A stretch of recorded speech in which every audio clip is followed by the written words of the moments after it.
मलिर कराची ओलह जे सामुंडी पट्टी वारी तारीख़ी इलाक़े देह अलाह बनूअ जा 31 क़दीम ॻोठ अॼु बि तरक़ी खां महरूम आहिनि,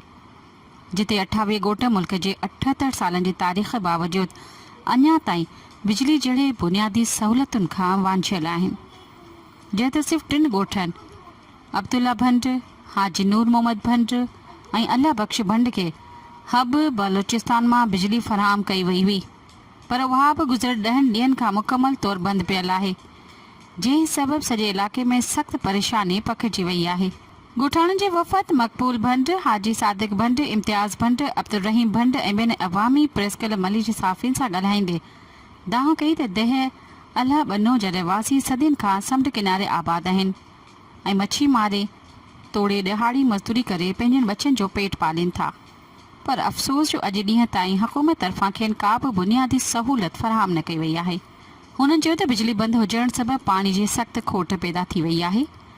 औरतुनि, ॿार ऐं बुज़ुर्ग सख़्त गर्मीअ में अज़ाब जहिड़ी ज़िंदगी गुज़ारण ते मजबूर आहिनि, जीअं त रोज़गार बि सख़्त मुतासिर थी रहियो आहे।